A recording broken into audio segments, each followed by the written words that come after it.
গণসংখ্যা বহুভুজ, আমরা এখানে দেখব গণসংখ্যা বহুভুজ বা ফ্রিকোয়েন্সি পলিগন।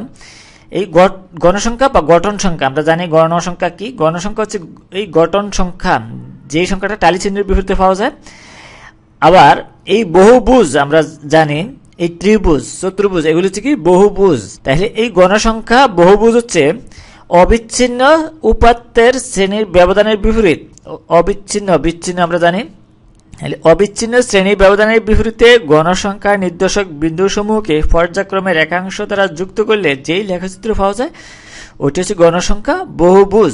আমরা কোন একটা সারণীর যদি এই অবিচ্ছিন্ন শ্রেণী ব্যবধান এবং গণসংখ্যা থেকে একটি বহুভুজ অঙ্কন করে দেখি, তাহলে আমাদের ধারণাটা আরো ক্লিয়ার হবে। আমরা একটি পর্যায় সারণী বা টেবিল, তাহলে আমরা এখানে এই সারণীর বা টেবিলের একটা অংশ বিশেষ আমরা এখানে দেখালাম।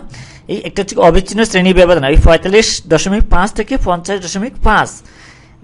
এই গড়ের এই শ্রেণী, এটা প্রত্যেকটা শ্রেণী, এই শ্রেণীর গণসংখ্যা হচ্ছে বা গঠন সংখ্যা হচ্ছে 5 এবং 50.5 থেকে 55.5 এর গণসংখ্যা হচ্ছে 10। এভাবে 20, 50, 10 এই শ্রেণী ব্যবধানের বিপরীতে আমরা যদি একটি চক কাগজে এই গণসংখ্যাগুলো যোগ করে বসিয়ে এই এক্স অক্ষ এবং ওয়াই অক্ষ বরাবর বসিয়ে যদি আমরা এই সংযুক্ত রেখা অংশ টানি, একটা নিয়মের মাধ্যমে আমরা যদি এই সংযোগ রেখাংশ টানি, তাহলে এটি কি বহুভুজ পাওয়া যাবে।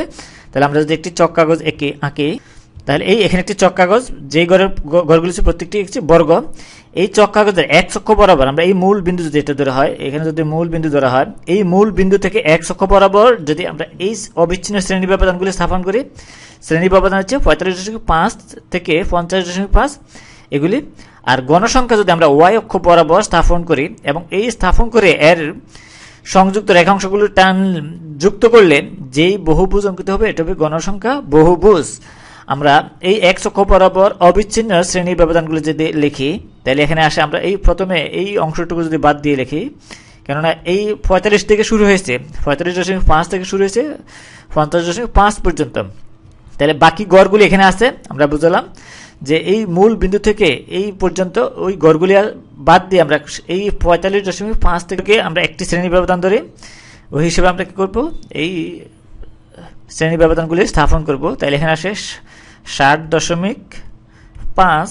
এইভাবে আমরা পর্যায়ক্রমে বসে, তাহলে ওয়াই অক্ষ বরাবর আমরা এই প্রতি গড়কে 1 ধরে, আমরা প্রতি গড়কে যদি 5 ধরে হিসেব করি, এই ওয়াই অক্ষরের মানগুলো বসাই, তাহলে এখানে আসে 0 থেকে 5 এই গণসংখ্যা বা এই গঠন সংখ্যা যেটা আমরা পেয়েছি।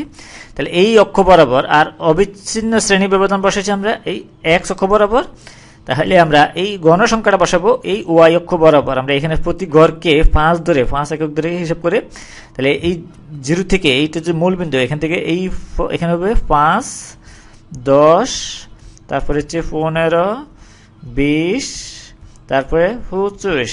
এইভাবে আমরা এই পর্যায়ক্রমে এই মানগুলি বসাতে পারি। এবং এখন আমরা যদি বলা হয়েছে যে চক কাগজের প্রতি, তাহলে এই প্রথম শ্রেণীর জন্য, এই শ্রেণী, এটা একটা শ্রেণী, এই প্রথম শ্রেণী ব্যবধানের জন্য আমরা কত পেয়েছি, গঠন সংখ্যা হচ্ছে 5। তাহলে এর বিপরীতে আমরা এই যদি একটা লেখা অঙ্কন করি, একটা আয়ত অঙ্কন করি, এই বিন্দু থেকে আমরা এই বিন্দু থেকে 5 পর্যন্ত যাবে, তাহলে 5 যাবে গঠন সংখ্যার দিকে বা গণসংখ্যা। এইটা আমরা যদি এইভাবে অঙ্কন করি এরকম হবে।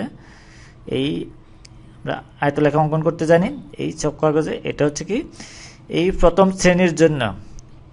এরপর আমরা যদি দ্বিতীয় শ্রেণীর জন্য অঙ্কন করি, এই দ্বিতীয় শ্রেণী হচ্ছে এটা, এই 10 গণসংখ্যা হচ্ছে কি গঠন সংখ্যা বা 10। এটার জন্য আমরা এই 50.5 থেকে 55.5 এইখান থেকে এইখান পর্যন্ত এবং 10 একক যাবে উপরের দিকে ওয়াই অক্ষ বরাবর, এতটুকু আসবে। তাহলে এই বিন্দুগুলো যোগ করে আমরা কি করি, একটি লেখা অঙ্কন করতে পারি। তাহলে এই আয়ত লেখা অঙ্কন হবে, তাহলে এটা এরকম হবে। তাহলে এই দ্বিতীয় শ্রেণী 50.5 থেকে 55.5 এককের জন্য একটি আয়তলেখা পাওয়া গেল। তাহলে এভাবে আমরা এই সবগুলি শ্রেণীর জন্য যদি আয়তলেখা অঙ্কন করি, এরপর আমরা এই লেখাগুলির মধ্যবিন্দু সংযোগ করে যেই বহুভুজটা পাওয়া যাবে ওইটা হবে কি এই গণসংখ্যা বহুভুজ। আমরা তাহলে এই প্রত্যেকটা শ্রেণীর জন্য লেখাগুলি আয়তলেখাগুলো অঙ্কন করি। তাহলে সর্বশেষ এই 65.5 থেকে 70.5 এই শ্রেণী ব্যবধানের জন্য 10 একক যাবে এই গণসংখ্যা ওই হিসেবে যদি আমরা অঙ্কন করি 65.5 থেকে 70.5 এই বিন্দু থেকে এই পর্যন্ত, তাহলে এর গণসংখ্যা কতটুকু যাবে 10 একক, এই উপরের দিকে 10, এইখান থেকে আমরা যদি হিসাব করি তাহলে এই 10 একক এটা এই বরাবর হবে। তাহলে এটা হবে কি এই সর্বশেষ শ্রেণীর জন্য, শ্রেণীর ব্যবধানের জন্য এই একটি আয়তলেখা। তাহলে এটা একটি আয়তলেখা অঙ্কন হলো। এই সবগুলি এই শ্রেণীর জন্য আমরা কি করলাম, গণসংখ্যার বিপরীতে শ্রেণী ব্যবধানের বিপরীতে এই গণসংখ্যার, তাহলে এই প্রত্যেকটা শ্রেণীর ব্যবধানের বিপরীতে যে গণসংখ্যার যে আয়ত অঙ্কন করেছি, এই আয়ত ভূমির সমান্তরাল আমরা এই এক চক্রের সমান্তরাল বিপরীত বাহুটা যদি ধরি, এই আয়তলেখার প্রত্যেকটা শ্রেণীর মধ্যবিন্দু যদি নির্ণয় করি, এই প্রথম শ্রেণীর জন্য এটা, দ্বিতীয় শ্রেণীর ব্যবধানের জন্য এটা, গণসংখ্যার আয়ত এর মধ্যবিন্দু যদি নির্ণয় করি প্রথমে, এরপর আমরা এই মধ্যবিন্দুগুলোর সংযোগ সরল রেখা টানি।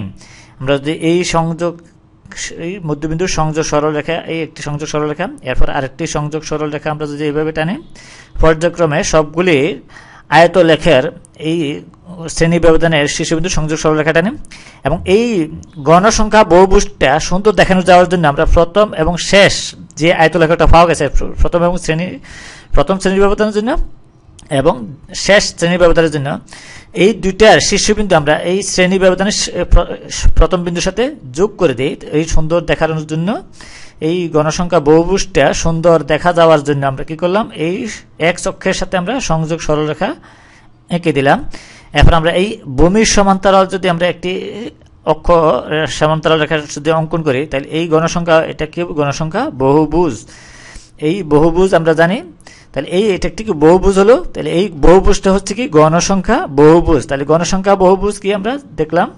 আমরা যদি আরেকবার উল্লেখ করি, এই গণসংখ্যা বহুভুজ হচ্ছে অবিচ্ছিন্ন উপাত্তের শ্রেণী ব্যবধান। আমরা এইখানে দেখতে পাচ্ছি যে এই অবিচ্ছিন্ন উপাত্তের এই তথ্য বা উপাত্তের শ্রেণী ব্যবধানের বিপরীতে গণসংখ্যা, আমরা এটা হচ্ছে কি গণসংখ্যা বা গঠন সংখ্যা, এখানে 5, 10 এগুলি এই উপাত্তের গণসংখ্যার নির্দেশক বিন্দুসমূহের পর্যায়ক্রমে, আমরা এই পর্যায়ক্রমে শীর্ষবিন্দুগুলো সংযোগ রেখাংশ দ্বারা যুক্ত করলে যেই লেখচিত্র পাওয়া যায় তাই হলো কি গণসংখ্যা বহুভুজ। তাহলে আমরা গণসংখ্যা বহুভুজ কি জানলাম।